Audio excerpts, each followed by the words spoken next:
ఈరోజు vision document Telangana means business.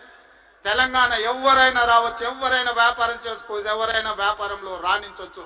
ప్రపంచ దేశాల నుంచి ఈరోజు ఫార్చ్యూన్ 500 కంపెనీస్లో 85 కంపెనీల ఫుట్ఫాల్స్ ఈరోజు తెలంగాణ రాష్ట్రంలో ఉన్నాయి. దేశంలో ఏ సిటీలో కూడా 500 ఫార్చ్యూన్ కంపెనీలలో 85 కంపెనీలు ఉన్న సిటీ హైదరాబాద్ సిటీ.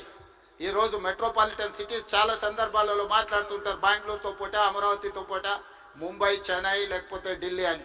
నేను చెప్పదలుచుకుని ఏవి నాకు పోటీ కాదు, వీళ్ళంతా మా సోదరులు. నా పోటీ న్యూయార్క్తోని, టోక్యోతోని, జపాన్తోని, సౌత్ కొరియాతోని, చైనాతోని పరిశ్రమలలో పోటీ పడదలుచుకున్నాను. అభివృద్ధిలో సౌత్ కొరియాతో పోటీ పడదలుచుకున్నాను. జపాన్లో టెక్నాలజీలో పోటీ పడదలుచుకున్నాను. ఇది మా విజన్ డాక్యుమెంట్. తెలంగాణ రైజింగ్ 2047 ఒక విజన్ డాక్యుమెంట్ తయారు చేస్తున్నాం.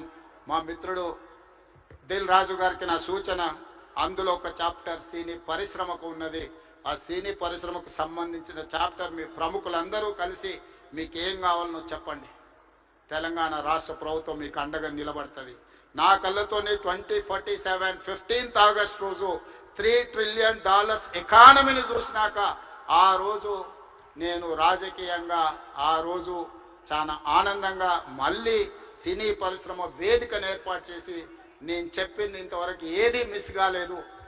ఇంతవరకు నేను ఆలోచన చేసింది, నేను సాధించాలనుకున్న దాంట్లో ఎందులో కూడా ఇంతవరకు నేను ఫెయిల్ కాలే. నా సక్సెస్ రేషియో 100%. అంతెందుకు, ఇక్కడ అశ్విందత్ గారు అమ్మాయి ఉంది. అమ్మాయి కాలేజ్ స్కూల్కి పోయేటప్పుడు నాకు బాగా తెలుసు. అమ్మాయితో నవ్వుతూ అనేవాడు, నువ్వు రెడ్ల అమ్మాయిని పెళ్లి చేసుకుంటావమ్మా అని.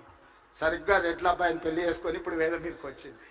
20 years బ్యాక్ 25 years బ్యాక్ నేను చెప్పిన అమ్మాయికి నాకు తెలిసినంత వరకు. సో నేను ఒకసారి చెప్పిన అంటే 100% అది జరుగుతుంది. 2047కి $3 ట్రిలియన్ ఎకానమీకి మనం చేరుకుంటాం.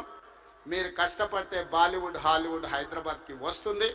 దానికి సంబంధించి మా వైపు నుంచి సంపూర్ణమైన సహకారం ఉంటుంది.